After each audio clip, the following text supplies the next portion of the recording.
Hi, it's Deanna, and today I'm going to show you this antique German Bisque doll that was made by Gebruder Kuhnlenz. And this is actually a penny doll. And so this German doll was probably made about 1890 or so.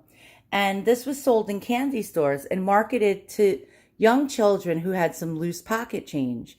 And these were very, very cheap. And I believe, I don't know if they were a penny, but if they were probably like a few cents, that would be the most they would be. They would probably be a nickel or under, or possibly as much as 10 cents each.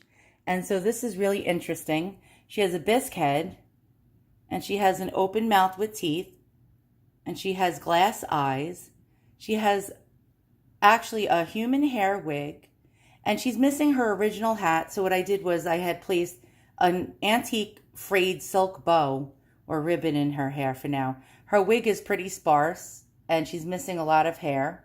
And she's wearing, actually, it's a folklore costume, and it's like a regional ethnic type of costume. I don't know what country this portrays, but I think it may be like Swiss or maybe German.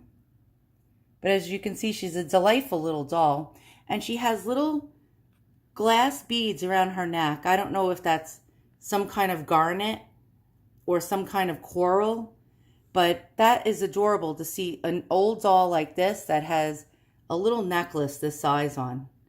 And so she has actually she has like a 5-piece jointed composition body, and her legs are also composition. And she has painted on little shoes and socks. So I'll show that to you in a moment.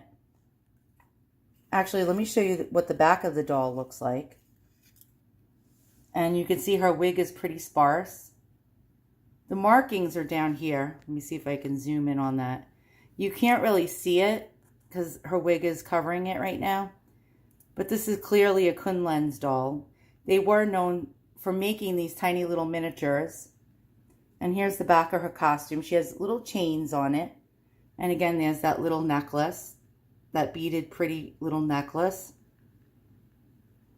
And she has some moth holes in her dress. I mean, this is really, really an old doll. So I'm going to show you how her body is constructed in a moment.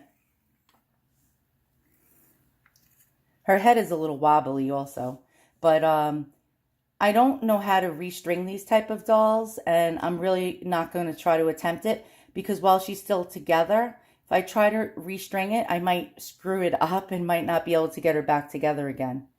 So let me show you her little shoes that were painted on. And she has little painted socks. Let me try to get my lamp down here so I can show you the color of her paint, the little paint job. And she has a couple of like little slips underneath. Let's see if she has pantaloons. She does. She has little pantaloons.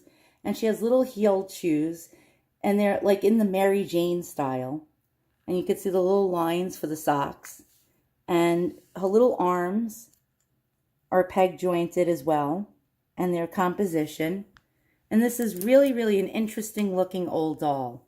You don't really see little tiny little dolls like this too often. And I don't know if you can consider her a dollhouse size, because I never had a dollhouse.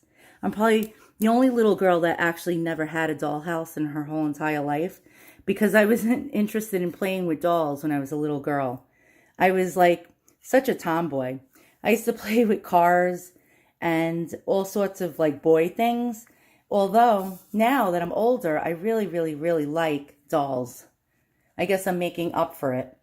So once again, thanks for watching. If you like what you see, hit the thumbs up and subscribe. And thank you so much for watching.